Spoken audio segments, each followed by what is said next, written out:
Hello everybody, I'm Tom and you are watching me play Baldur's Gate 3. Specifically, this is my class guides video. Before we begin, if you find yourself liking this video, please leave a like, and if you're not subscribed, please consider subscribing, because the vast majority of people who watch these videos aren't subscribed. However, moving on to the Rogue. Relatively simple class, in all honesty, compared to some of the others we've done. There's two subclasses that you can do, but you don't get them at level 1, you get them a bit later, so we'll go over them when they become relevant. The things you need to know: dexterity, you need very high, and if you're going into the magic type subclass that you can choose, then you want intelligence as well, because they use intelligence. Having said that, for race choice, you're probably looking at anything that gives you dexterity. So elf, drow, human is good because it gives you +1 in everything, half elf you can choose to put some stuff in dexterity, and halfling gives you +2 in dexterity as well. Notable points here is you get +1 intelligence if you pick a high elf. So a high elf is particularly good for an arcane trickster because you get that boost to intelligence as well. As for what the class actually gets, you get proficiency in dexterity saving throws, as well as intelligence saving throws. You have proficiency with light armor, as well as all simple weapons, and a select number of martial weapons, specifically the hand crossbow, the longsword, the rapier, and the short sword. And you also get sneak attack. So what this does is effectively it just adds an additional d6 to whatever attack you're doing, whether that is a melee or in ranged. It works both ways equally. You can do a ranged sneak attack or you can do a melee sneak attack. Just when you go for your attack, rather than just doing the regular attack action, you use this action instead. But honestly, that's all we really need to go over. The only other note is that rogues get a shitload of skills. You can see here you get 4 that you can choose from, plus you get the other 2 that you get from your background, and because I'm an elf, I also get 1 from my race. So I have 1 from race, 2 from my background, and then I can pick an additional 4. So I pick acrobatics, into intimidation, persuasion, and sleight of hand in this case, but you can choose pretty much what you want. You can also choose performance, or investigation, or insight, or athletics. All perfectly good choices. As for the ability scores, I'm going to whack all these down to the lowest points they can be, because it's just easier to show when we're going through. So, as I do with all my characters, charisma I like to have at about 12 at least, just so I get that +1 when I'm doing interactions. Wisdom, yeah, I like to have it 10 because of perception. Perception is always nice to have at least something in, or at least not having a negative in, if you know what I mean.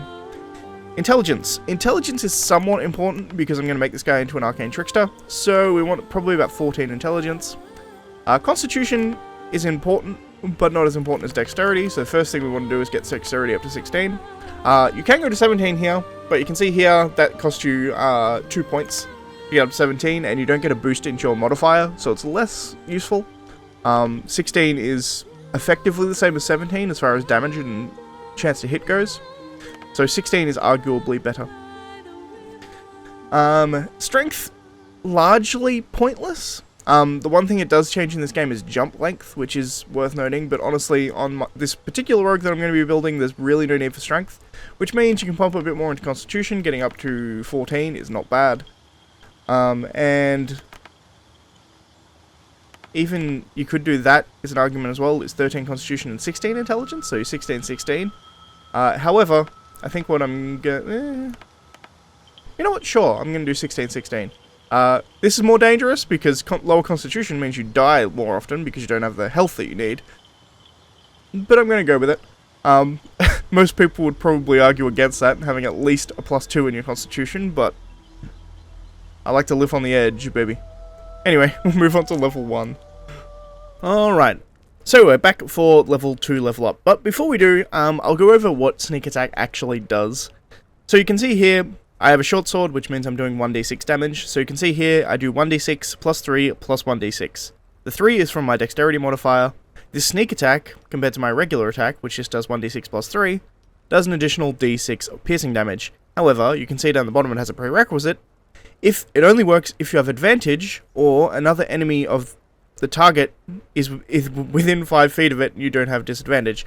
So essentially, if they're engaged in melee combat with one of your allies, usually, technically not, like, technically, it doesn't have to be your ally, it just has to be it has to be their enemy. But as long as you've got an ally within 5 feet, you'll also get this sneak attack bonus. But the main reason you're going to get it is probably from advantage. or if you can't get advantage, get one of your other teammates to stand next to the enemy, and then you can hit them and get this sneak attack bonus. But let's go for the level up. We have Asterion in our group now as well, which is good because it means I can do both subclasses at once. So let's go with Asterion first. You get the dash action at level 2, that's the only thing you get as a rogue, so it's not particularly difficult. You can use dash as a bonus action rather than an action. Very useful, it gives you a lot more mobility, but all in all, not the most interesting of level ups. So we can move on to level 3. Alright everybody, so we're back for the next level up. This is where we split into 2 subclasses. You can choose the Arcane Trickster or the Thief. I'm going to go over the Arcane Trickster first because it's slightly more complex. So the Arcane Trickster are rogues that are clever, with a clever touch of magic using illusions and enchantments can keep their opponents on the back foot. So you get spell slots unlocked, casting spells consume spell slots, you gain 2 level 1 spell slots which are restored on a long rest, and Mage Hand Legerdemain, which means when you cast Mage Hand, the Spectral Hand is invisible and can carry out additional tasks. In the game, I don't think currently any of those additional tasks are working, but in the future, after the game is updated a bit, I'm sure it will. So, cantrips. First things first, you probably want Mage Hand, simply because your Mage Hand is buffed, so it's probably a good idea to get Mage Hand. Also, worth noting here is that you probably want bonus action cantrips if you're going to go for anything. Simply because you're generally not going to want to burn an action on a attack, because usually your bow and or your daggers are going to be doing more damage. So utility spells are quite useful.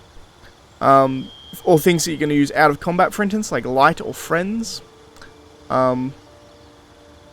Things that aren't combat related are often pretty good here. Or things like Blade Ward, which I'm going to take, which gives you resistance to damage, so it just makes you tankier. In the off chance you get hit, you're taking less damage. So it's a kind of a safety mechanism. And then for the level 1 spells, first we get 2 from either Illusion or Enchantment.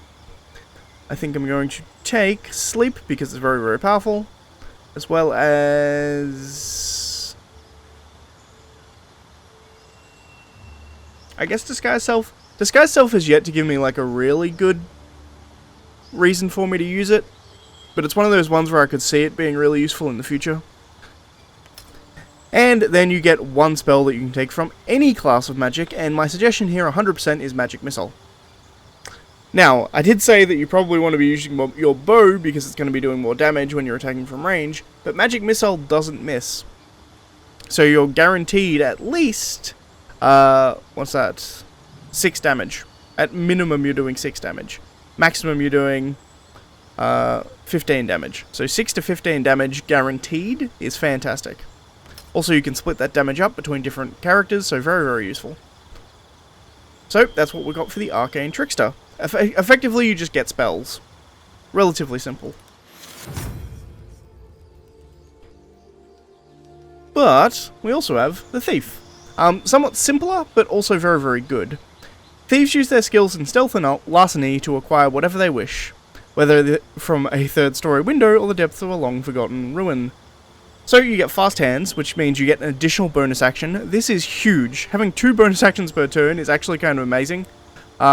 Particularly because if you're using a weapon in each hand, that means you can do 2 offhand attacks if you're doing damage. And it also means that if you're too far away from somewhere, you can use dash as a bonus action because you're a rogue, run up to somebody, then still get your offhand attack, so you're still doing damage. It's very, very good.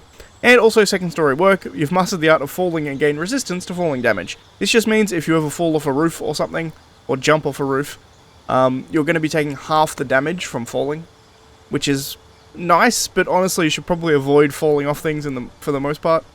If they added onto this, I think, for this game would be good, is if second story work not only gave you resistance to falling damage, but also meant when you landed off a fall you didn't go prone. That would be really good. Because currently as it stands, you can't like tactically say, I'm going to jump off this roof so I can do damage to the guy on the ground. There's no scenario where you would ever do that. However, currently if they updated this so that you're taking less damage from falling, and when you land, you don't get any movement penalty. Could be worth it. Having said that, fast hands is all you need for Thief to be worth it. The additional bonus action is fantastic. But as I said, not particularly difficult. You just get additional bonus action, and you get resistance to falling damage. Alright, so moving on to feat choice here. Honestly, there's only really one I would really suggest, which is dual wielder. If you're focusing on ranged, dual wielder obviously isn't as important.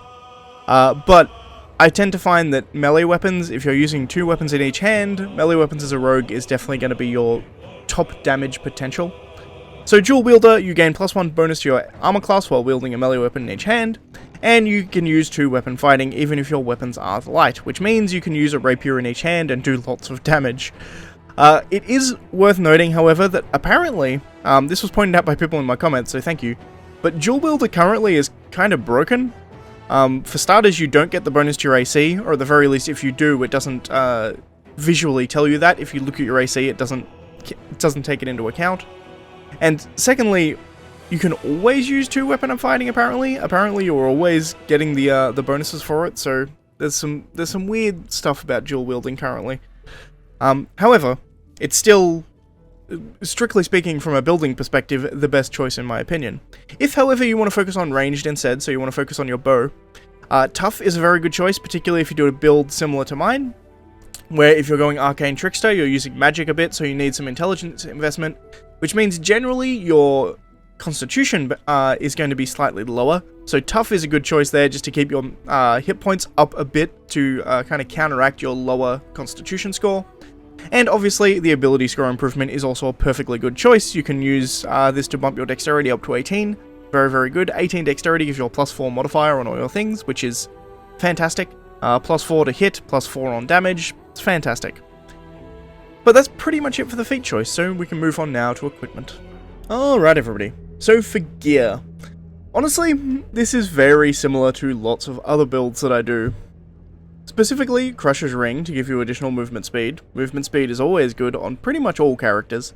Wizards are the only ones really that don't need it that much, because usually they're going to stay relatively in the same spot and just fire off spells. Gloves of Power, once again, fantastic. Every time you hit a enemy, you have a chance to give them Bane. In fact, you have a chance to give them Bane even if you miss currently, which is not what the actual tooltip says, but even if you miss them, there's a chance that you can add Bane to them, which is very, very useful. We have Leather Armor +1. This is just pretty much the best light armor you can get in the game, at least early game. So that gives you a total of 15 AC, which is quite nice. The helmet really doesn't matter here. I've got this one on just because I have it. As for weapons, Longbow +1, very, very good. That can be bought from Roa Moonglow, this girl here in the Goblin Camp. It is very, very useful to have because it does... wrong button again.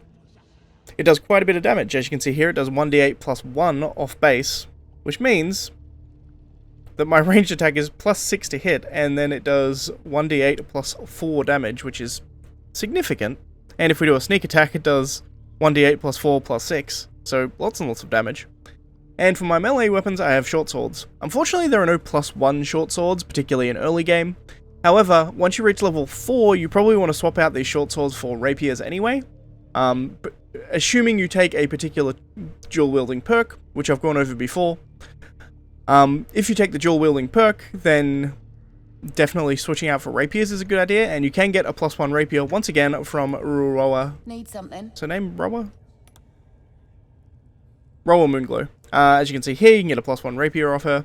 You can get other rapiers throughout the game, but the +1 rapier, I believe, is from Roa Moonglow only. However, rapiers you can find everywhere, so for main hand, rapier +1, and then your offhand, just a regular rapier. Pleasure. Pleasure. Thank you. Now, if we go to just general gear, trap disarm kits, very, very good, because you're likely going to be the one in your party who's disarming traps. Same with thieves' tools, you're likely to be the one who's going to be unlocking locked doors and locked chests. So you having a bunch of these is probably a good idea. As for potions, ignoring healing potions, because that's important for everybody. Potions of speed, I've said this with other classes as well, but potions of speed are just fantastic.